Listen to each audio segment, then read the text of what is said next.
안녕하세요. 클릭 세상 속으로 박성우입니다. 나만 인터넷에서 많은 관심을 받은 이야기를 쉽게 풀어서 전해드립니다.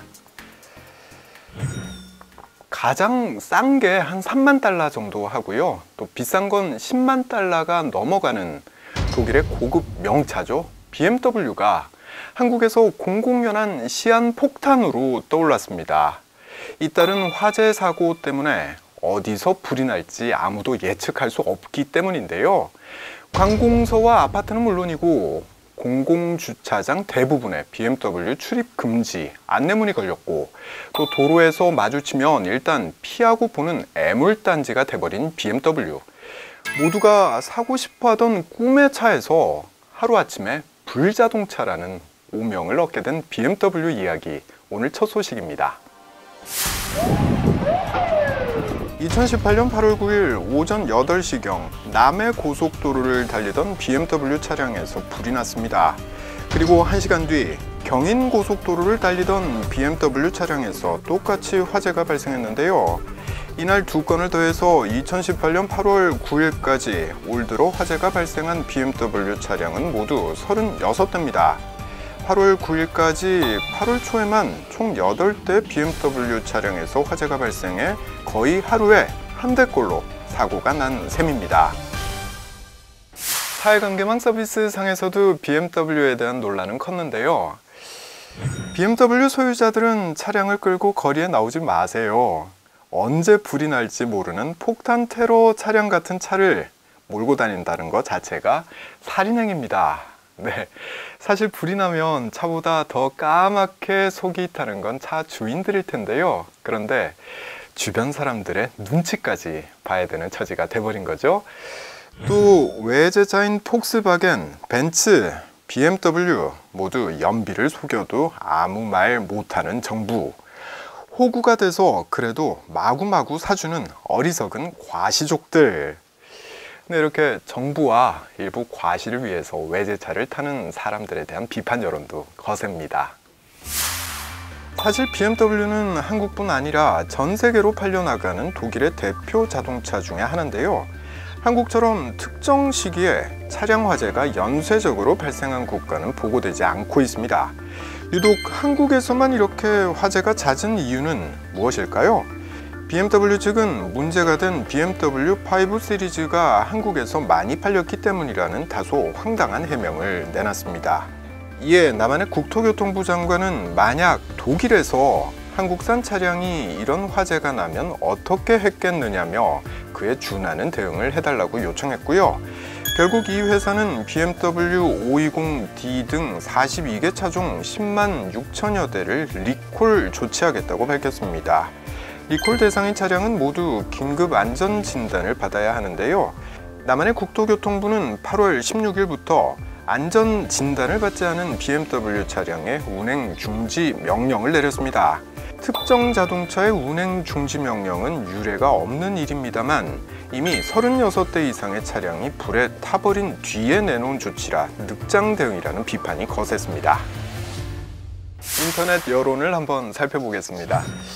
당장 탈 차가 없는데 대체 교통수단도 없이 운행 정지라니, 검사 받으려고 해도 전화도 안 받는다, 뒷짐만 지고 있다가 이제 와서 무책임하게 운행 중지라니, 소비자의 피해를 막아줄 법이나 빨리 만들어라, 이런 의견인데요. 운행 정지로 소비자만 고스란히 피해를 보는 상황에서 더욱 근본적인 대책을 요구하는 의견이 많습니다. 또 한국 소비자 우롱하는 BMW, 이제 불매운동을 할 시기가 왔다. 소비자의 믿음을 저버린 회사는 존재 가치가 없다, 이런 의견인데요. 소극적인 대처로 사고를 방치한 BMW를 비난하는 의견 또한 적지 않습니다. 남한에서 BMW 차량 화재가 문제가 된 건 2015년부터였고요. 2016년 10월에도 화재로 인한 리콜이 있었습니다. 하지만 BMW는 땜질식 처방으로 일관해왔죠. 고급 외제차 회사의 이런 불성실한 태도에 뿔이 난 BMW 차주들은 법적인 대응에 나서기로 했습니다. 공동소송으로 BMW 소비자가 겪은 불편과 불안함, 재산상의 피해 등에 대한 진심 어린 사과와 보상을 받아내겠다는 겁니다. 그 때문에 BMW 화재 피해자 집단 소송이라는 인터넷 게시판이 개설됐고요. 순식간에 8,000명이 넘는 사람들이 가입할 정도로 회원 수가 급증했습니다. 또 한국소비자협회도 30여 명의 자문인단을 꾸려서 이 소송을 지원하기로 했습니다. 하지만 법정의 공방은 치열할 것으로 예상됩니다. 그 이유는 유사 사례를 보면 알 수 있는데요. 지난 2015년 독일의 자동차 폭스바겐이 인체에 해로운 배기가스 발생량을 조작한 사건이 있었습니다. 당시 폭스바겐은 미국에서 17조 2천억 원을 배상했습니다. 피해자 1인당 약 1,000만 원 내외 배상금을 줬던 건데요.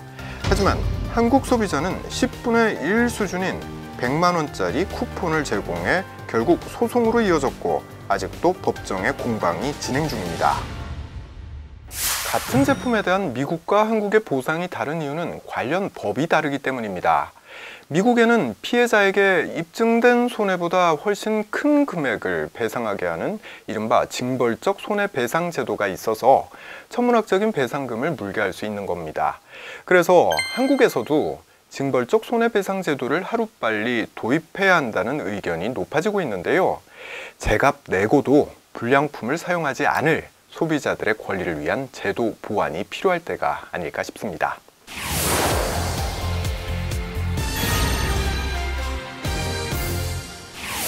낮 최고 기온이 40도를 넘었던 8월의 어느 날, 나만의 사회관계망 서비스에서는 한 장의 사진이 화제를 모았습니다. 야구장에서 찍힌 이 사진에는요, 정말 조금만 움직여도 땀이 빗방울처럼 쏟아지던 그 뜨거운 날씨에도 두꺼운 잠바를 입고 응원에 나선 야구 팬들의 모습이 담겼는데요. 삼복더위에 열정이 대단하다, 그리고 참신한 방법이다, 이런 글들이 쏟아졌는데요. 더위도 막지 못했던 프로스포츠의 인기, 두 번째 소식입니다. 남한을 비롯한 대부분의 자본주의 국가에는 프로스포츠가 존재합니다. 프로스포츠란 일정 자격을 통과한 선수들이 대회에 참가해서 경쟁하며 성적에 따른 보상을 받는 운동 경기를 말하는데요. 남쪽에서는 야구, 농구, 배구, 축구 등의 프로팀이 운영되고 있고요. 경기력이 곧 동과 직결되는 만큼 선수들은 수준 높은 경기를 선보입니다. 그래서 운동을 좋아하는 사람이라면 응원하는 팀이 따로 있을 정도로 인기가 높은데요. 남한에서 프로스포츠가 시작된 때는 언제일까요? 한국 최초의 프로스포츠는 뜻밖에도 골프였습니다. 1968년 프로골프협회가 발족했고요. 이후에 본격적으로 프로스포츠가 생겨나기 시작한 건 1980년대 들어서입니다. 1982년에 프로야구가 가장 먼저 시작됐고 이듬해 프로축구가 생겨났는데요.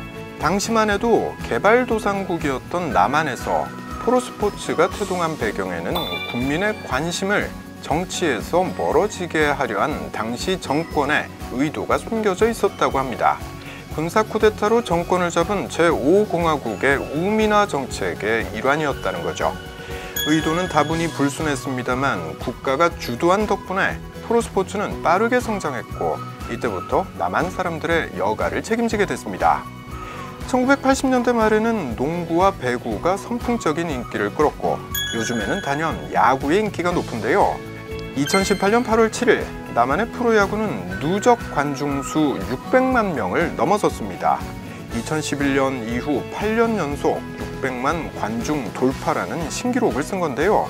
특히 2018년에는 러시아 월드컵도 열려서 관객이 예년보다 줄어들 거라는 예상도 있었습니다만 이 전망은 보기 좋게 빗나갔습니다. 저는 사실 스포츠 별로 안 좋아하는데요. 김 PD님 야구 좋아하세요? 저는 야구하면 죽죠. 진짜 좋아해서. 아니 그런데 TV로 볼 수 있는 거잖아요. 그 더운 날 경기장에 꼭 가야 되는 거예요? 그 더워도 네. 내가 좋아하는 팀이 이기면 기분이 짜릿짜릿하거든요. 이게. 그걸 느끼러 간다는 거예요? 그런 거죠. 한번 가보세요. 박 기자님. 생각 한번 해보겠습니다.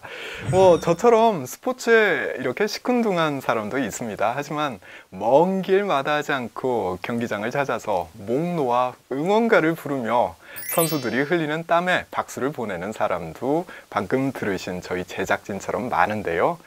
어떻게 시작이 됐든 이제 사람들의 일상에서 빠질 수 없는 즐거움이 돼버린 프로스포츠.